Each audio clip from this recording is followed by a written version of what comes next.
This program is rated PG. It contains themes and scenes which may not be suitable for very young audiences. Parental guidance is advised. Be advised that the views and opinions of the hosts and guests do not reflect those of the station.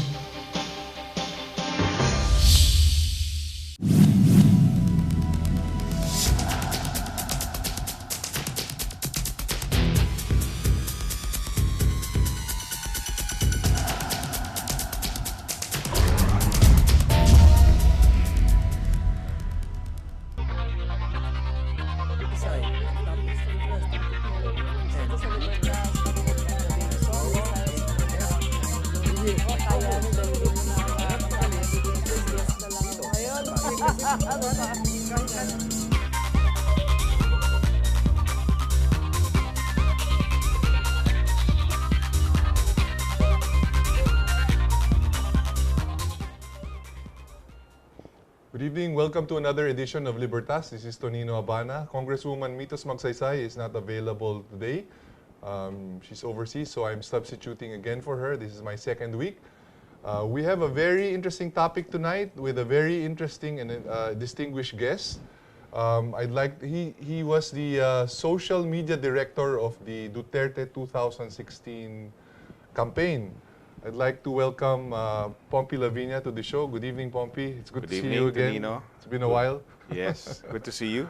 And we'll be discussing the role of social media in the presidential campaign. And we all know that the previous presidential campaign had this new tool, which was actually used in the past, but probably used more in this recently concluded campaign, and it's really social media. Pompey, can you explain to us what social media is and how it was used in the campaign? Okay. Well, social media basically, Tonino, refers to the title of your show, Libertas, which is freedom. Really? Because social media means that every single person has their own media. Right. Kaya nga, social, di ba? You have your own media, he has his own media, the people in the audience all have their own media, and taken all together, it's called social media. Now, how did that change the last elections? Basically, in the past, the communications in elections were one way. The candidate talking to the electorate via TV, radio, basically a one-way street of messaging. Social media, it's two-way. The voters themselves also put out the message. They can react to each other. They can rebut messages that are on broadcast. So that's how different it was. So the main platform that you used was really Facebook? Or were there other platforms that you used for this type of campaign? Okay. To be clear, we had a lot of organizations within the Duterte campaign. Other people handled the internal social media. I was put in charge of the social media of the volunteers. 16 million volunteers. 16 Yes. million volunteers Yes. on Facebook. On social media. On social media. 14 million happened to be in Facebook. Wow. That's 2 a million lot. Twitter, Instagram, and the rest. So how did they sign up to be a volunteer on the social media platforms like Facebook and Twitters? No need. They were actually already there ahead of us. They were there. Yes. So they were really clamoring for for him to run. Yes. About May, I think 16 months before the election, there was already social media for Duterte. I remember that because we were still on the listening tour. But they were already very, very noisy. Maybe not as big, but they were already there. Self-organizing. And that's the nature of social media.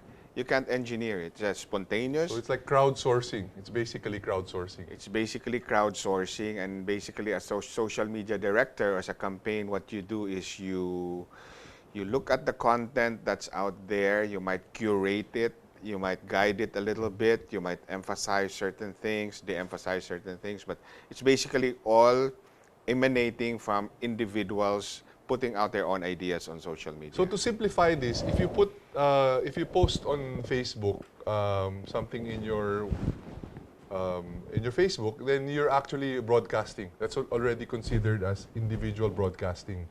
Correct. Your thoughts, your ideas, your feelings, your emotions. Yes. And then what you did was basically to put everything, all those 16 million, and to channel it towards your goal of having President Duterte elected. In a very loose, rough way. Because, you know, it's hard to direct 16 million people.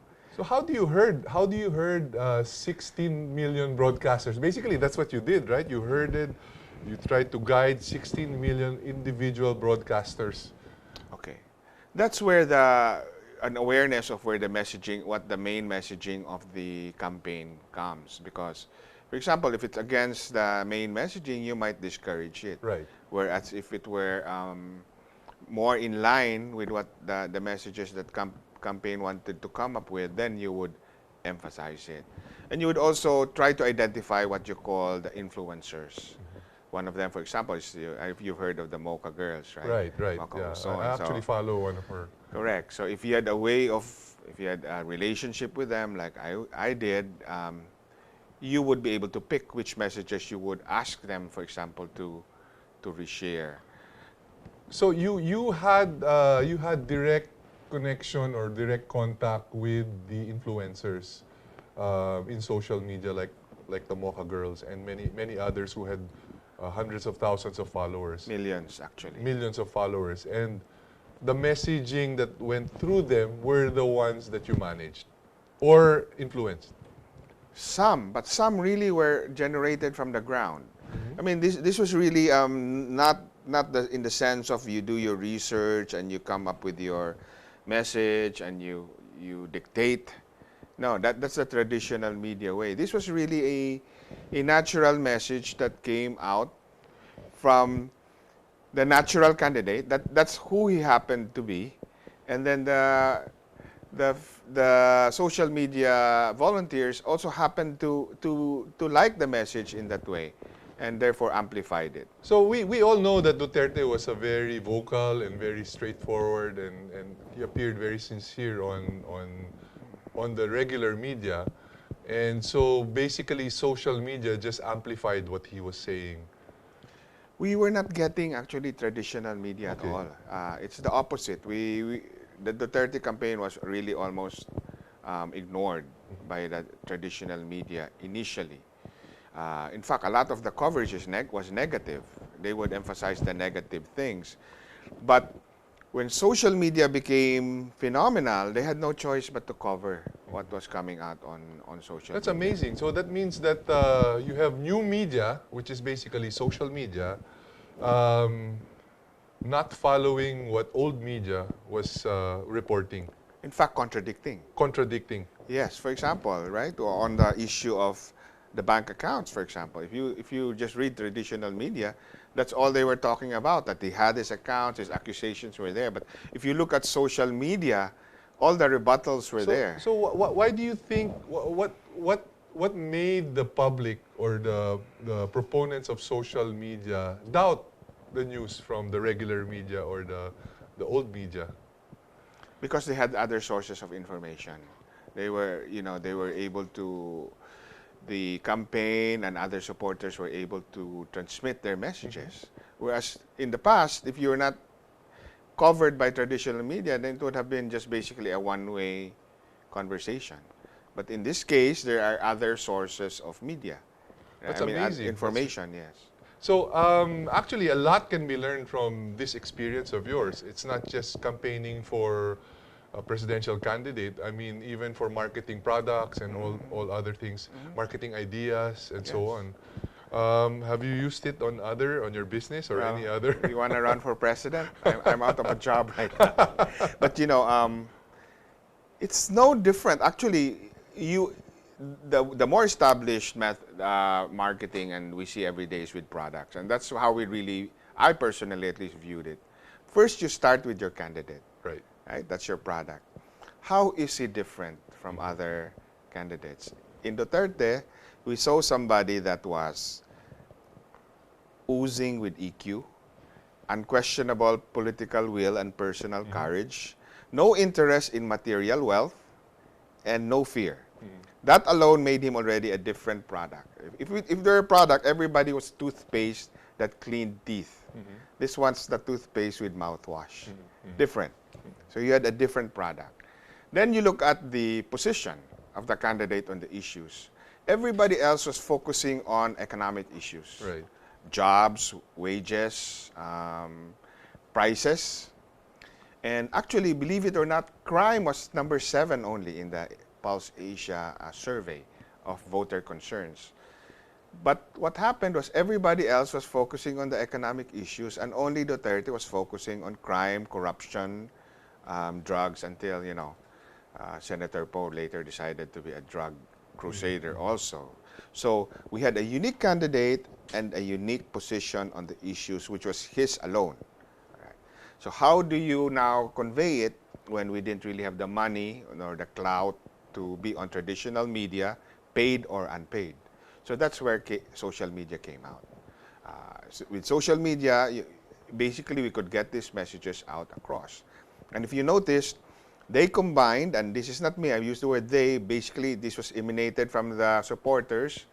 They combined the image of then Mayor Duterte and his stand on the issues to brand him, what they called the Punisher, Right. which was a name actually given by Time magazine. So we had the product, we had the positioning, we had the brand. So social media was just what allowed us to convey this. But Pompey, the other camps also had their own social media campaign. Yes. In fact, I know for a fact that the Liberal Party were actually paying for trolls to attack the sites, to give public opinion. I heard bad guys. Yeah. So why did it not succeed? And what did you do differently? Because social media, again, cannot be controlled. Social media is millions of individual people putting out their own media, right? And in their case, if you have I really don't want to go back too much to it because the election's over, but if you have the wrong guy at the wrong time, standing on the wrong side of the issues, all the advertising, never mind social media, all the traditional advertising on radio, TV, will not work. So that's how, and then this view, I think, and this view is shared even by some in the Duterte campaign, this view that you can buy social media, I think, shows you don't understand social media. Social media is not a bunch of geeks in a room, 100 or 200 people who think they control social media with their bots, and it just won't happen. Social media will only happen if you really have a real groundswell outside among real people. Okay. There was a point in the campaign of Duterte where he said something which was actually affected his campaign. There were two things. One is he cursed against the Pope, and the other one was the rape comment. The rape comment when. So we'll be taking a break, but before the break, I'd like to ask this question. How did your group respond to these incidents? How did they respond? Please don't go away. Our expert will answer the question before the break. This is Tonino Abana from Libertas.